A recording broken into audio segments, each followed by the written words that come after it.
Hello, this is a special add-on module to Pallium's LEAP modules that are online. This module looks specifically at palliative care for COVID-19 illness. It's Module A of 2 of them. In Module A, we'll look at the background information to the disease, essential conversations and ethics as they relate to palliative care and COVID-19 illness. In Module B, we'll be looking more at symptom management. You will notice that the slides have a lot of text and are rich in text. The idea is that people will be able to download these slides and read them, scan them and read them in their own time. And hence we left extra information on the slides to allow that to happen. In this module, we'll be highlighting as part of the narration key points in each of the slides, but we encourage you to please, in your own time, review each slide in more detail. The modules have been developed by Dr. José Pereira, and I'm Professor and Director of Division of Palliative Care, Department of Family Medicine at McMaster University. I'm also Scientific Officer of Pallium Canada. Dr. Amit Arya, who's Palliative Care Physician at the William Osler Health System, Brampton, Ontario, and also Assistant Clinical Professor in the Division of Palliative Care, Department of Family Medicine at McMaster University. I and Dr. Arya will be narrating this module and Module B. Our colleague, Dr. James Downer, was also involved in developing the modules. Dr. Downer is head of the Division of Palliative Care, Department of Medicine at the University of Ottawa, and attending physician in the Department of Critical Care at the Ottawa Hospital. In terms of disclaimers, Pallium Canada is a non-profit organization across Canada with a foundation and has received most of its funding over the years from Health Canada. It also generates some revenues from course registrations and the sale of some materials such as the Pallium Palliative Pocketbook. I'm a paid staff member of Pallium Canada as Scientific Officer. Dr. Arya has received honoraria from Pallium Canada over the years for developing course materials, and Dr. Downer has received consultant fees from Jewel and honoraria from Boehringer Ingelheim. This module, like all other Pallium LEAP online and classroom courseware, targets healthcare professionals from across different professions, settings of care, and involved in caring for patients with a variety of illnesses. It specifically targets medical professionals, nursing, as well as residents and students in healthcare. It also targets healthcare leaders who need to understand the palliative care perspective and the palliative care approach within the health system, and to help them do system planning around palliative care. The learning objectives for this module are that upon completing this module, you should be able to list key features of the presentation of COVID-19 disease. Describe factors that influence palliative symptom management and the application of clinical guidelines in the COVID-19 pandemic. And you should have an approach to leading advanced care planning and goals of care conversations related to COVID-19 disease, including discussions about withholding or withdrawing ventilation. In this module, we'll only highlight a few things. We will also be providing resources where you can find more information about this. The module is divided into 4 parts. Part 1 is background information that's important to understand how then palliative care fits in within the disease management. Part 2 is looking at key considerations when caring for COVID positive or COVID suspected patients. Part 3 addresses essential conversations with a few tips on how to undertake these. And Part 4 looks at ethical considerations. Okay. Yeah. So we'll be starting with Part 1, speaking to some background information about the severe acute respiratory syndrome, coronavirus 2, and the illness that it causes, which is called COVID-19. So coronaviruses are a large family of viruses which can cause a variety of illnesses in animals or humans. These illnesses can range from the common cold and also the illness that we know right now, COVID-19, as well as the original SARS virus, which was responsible for the epidemic in 2003 and 2004.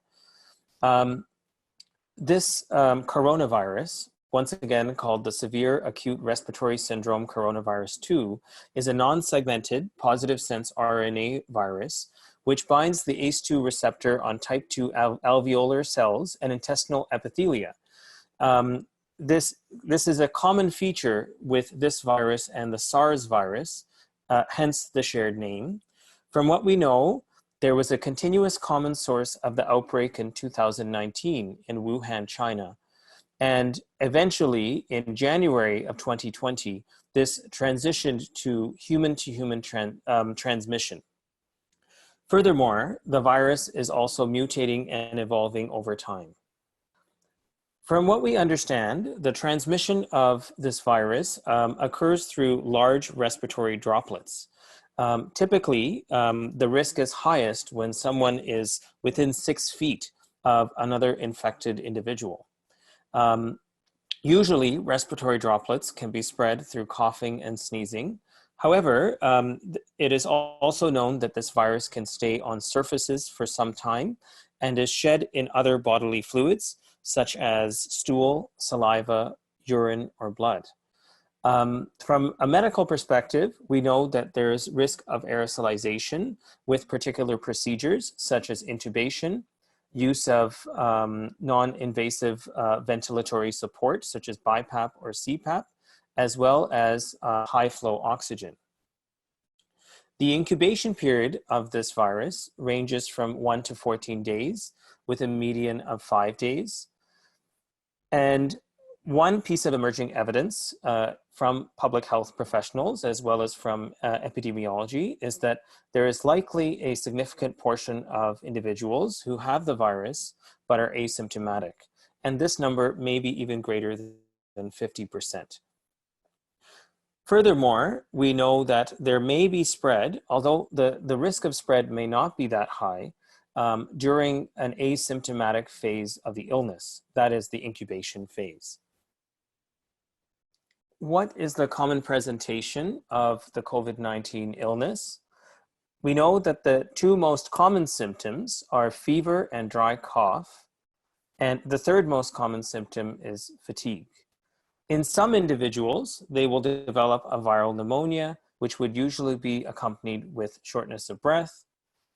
And data from China early on in the pandemic revealed that there were about 14% of people who were tested who developed severe bilateral viral pneumonia with breathlessness and hypoxia, and 5% of individuals who were tested who then developed respiratory failure, ARDS, and multi-organ dysfunction.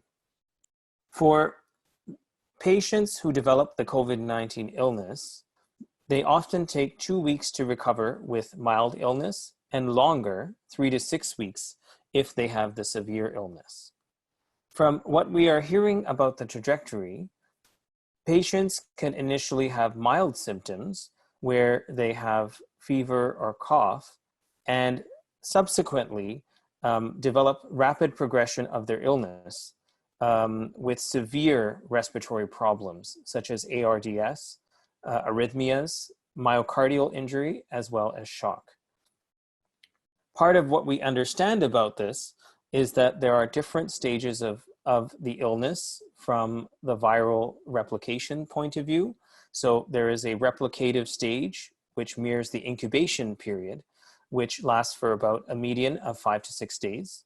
This is followed by an adaptive immunity stage, where titers of the virus actually drop, but there is a cytokine storm, which leads to clinical deterioration.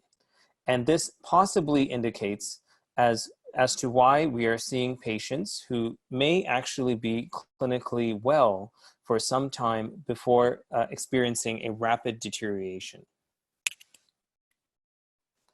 Now, this slide shows us some of the initial data from China and the US.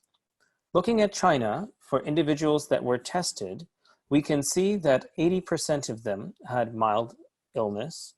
However, 14% developed severe illness and 5% were critically ill, meaning that they experienced ARDS and acute respiratory failure.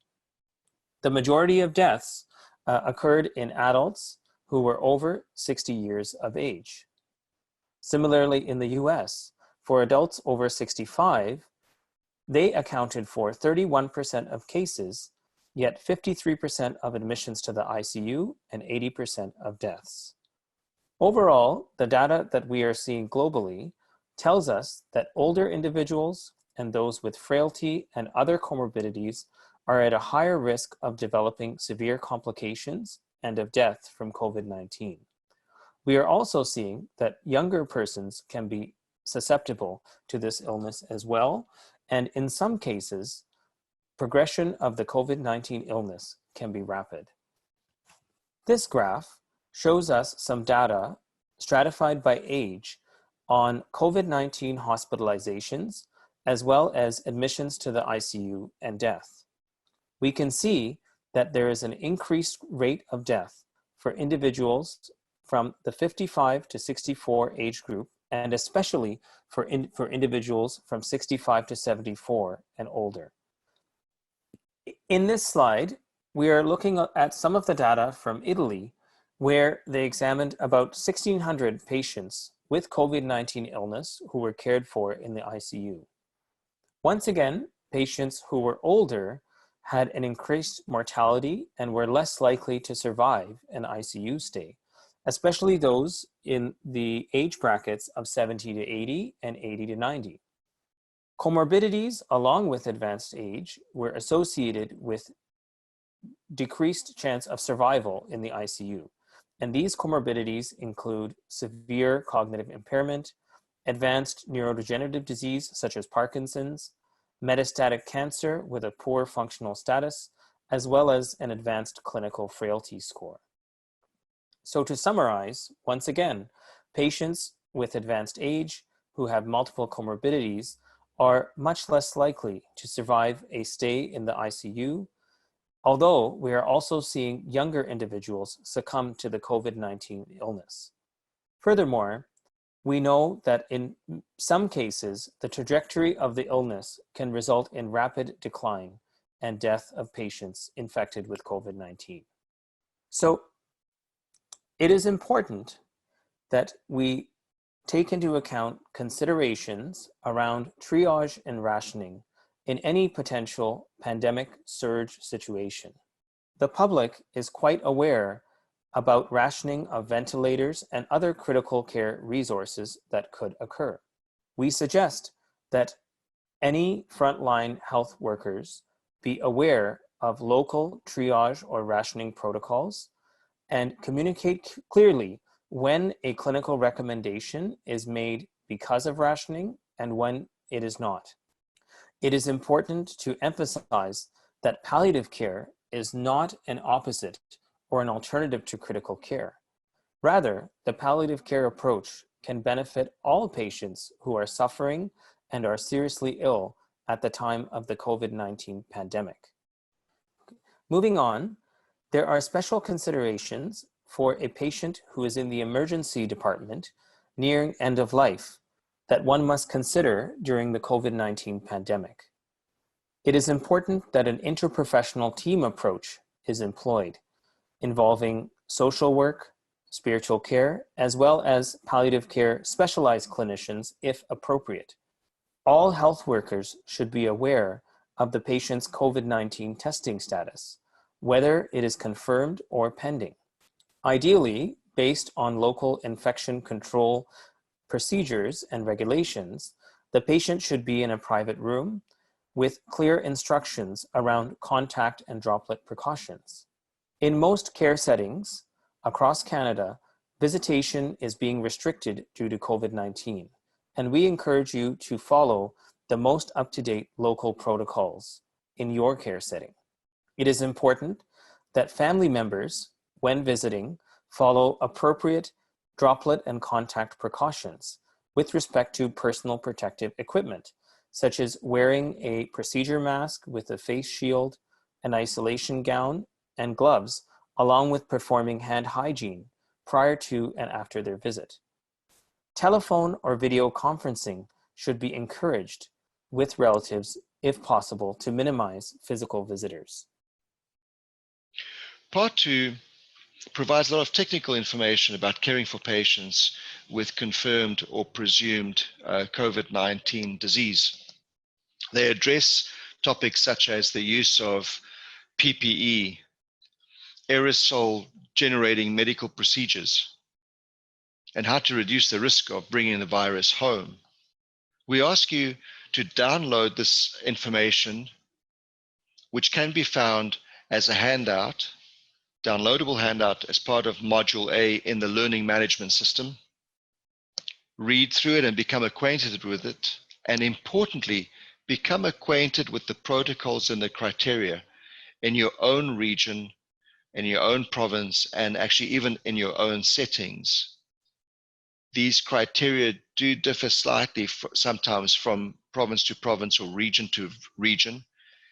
And because this information is changing so rapidly, we really recommend that you bookmark these resources and that you go back every few days to look and see if there have been any updates done. Moving on, in part 3, we are going to present some approaches as well as some resources to essential conversations with respect to the COVID-19 pandemic. Firstly, we're sharing some very useful resources that can help you to engage in critical conversations. These resources have been provided by our colleagues working in the BC Cancer Care Centre, the Providence Healthcare, as well as Fraser Health.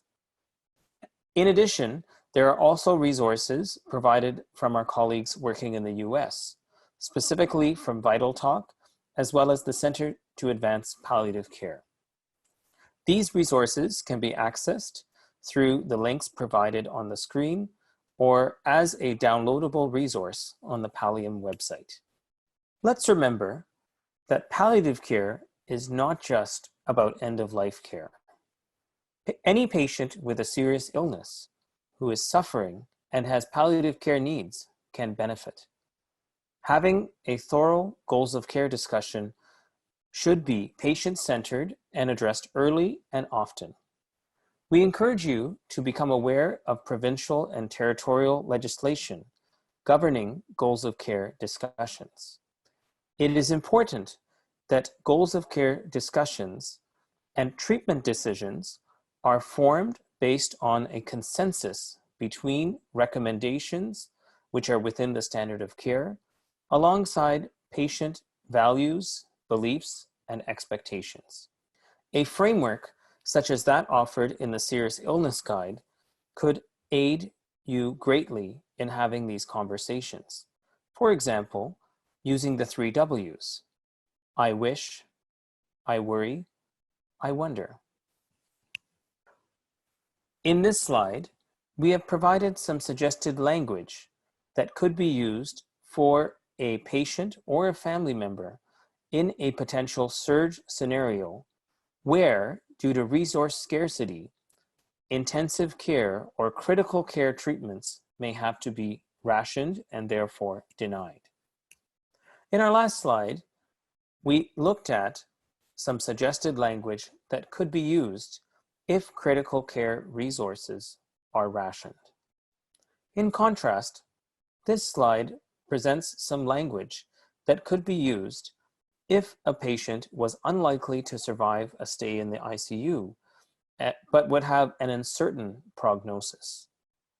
This language could be used so that other life-sustaining treatments, other than critical care or ICU measures, could continue to be offered to a patient, if indicated, alongside a palliative care approach. Part 4 of our module examines some important ethical considerations unique to a pandemic situation. Specifically, health workers and the healthcare system may have to ration when the system becomes overwhelmed with patients and certain treatments or interventions are in short supply. Based on the experience of other countries which have been hit by the pandemic, these treatments could include ventilators, certain medications, as well as PPE for health workers. In the previous section, we have already shared some language that could help you to navigate some of these difficult decisions. If a surge situation arises and resources such as ventilators need to be rationed, patient autonomy may be compromised. Also, transportation systems often become disrupted in a surge situation, which may affect our patients' and family members' choices as to location of end of life. Infection control limitations, as well as limitations on PPE resources, may also limit admissions to long-term care facilities and hospices. Sometimes care at home may be disrupted if family members cannot safely protect themselves when looking after their loved one. Often, segregated units, such as a COVID-19 ward in a hospital, or even a temporary space, such as that in a gym or outside in a tent, may allow the system to care for large numbers of patients that could present in a surge situation. Although our usual care often respects patient autonomy to choose life-sustaining measures such as intubation and ventilation. Once again, if these resources are scarce and being rationed via a triage protocol, some patients may not be offered these treatments. We know that palliative care has an essential role to play during any humanitarian crisis, specifically now during the COVID-19 pandemic. Public health measures often focus on saving the maximum number of lives possible. It is also equally important that we focus on treating the suffering of those who become seriously ill with the COVID-19 illness, whether they survive or not. It is important for all of us to advocate for resources to treat the suffering via good, compassionate, evidence-based palliative care. Any triage plan must include sufficient access to palliative care as a basic human right in order to be ethical. All health workers who are assessing and treating those who are seriously ill with COVID-19 illness must be able to provide the basic treatments for patients with palliative care needs. This is not optional, but rather required in this situation. This slide speaks to the importance of self-care for frontline healthcare workers who are providing end-of-life care during the COVID-19 pandemic. It is really important that we continue to look after oneself, to support each other, have opportunities for debriefing, as well as have access to resources to support grief, burnout, as well as any possible mental health concerns now and later. So in conclusion, in this module, we've explored the following. In part one, we learned about some important information about the virus and COVID-19 disease. Information that is extremely important to know so as to understand the treatment approaches, the decision-making, and also communication. We highlighted how important it is to become acquainted with your provinces or territories' policies and guidelines, and also those in your region and in your setting. In part two, we learned about important approaches to ensure patient safety and also our own safety. We encourage you to look at the handouts provided as a supplement to this module, as it provides some really important technical information around PPE, aerosol generating medical procedures. In part three, we shared some useful language and resources to be used when engaging in important conversations. These conversations include when the outcome is unclear and unsure, and we need to explain to patients and families that there might be a poor outcome. We also provided some language in case there's a surge and resources become rationed, including access to ventilators. It's also important to note that not all patients requiring a palliative care approach are at the end of life. Many patients who do have serious illness will come through it, but while they're being treated with treatments including ventilation, may require symptom management. In part 4, we highlighted some ethical considerations that we face in a pandemic. This includes the rationing when there's a shortage of equipment such as ventilators and even PPE, as well as medications. Again, we ask you to download the complementary material that goes along with this module. There are important resources and links to resources in the handout.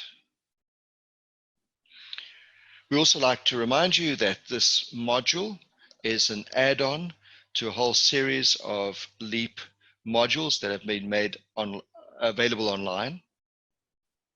In total, there are 16 self-directed and interactive online modules. Some of these have been made available free of charge during this COVID pandemic.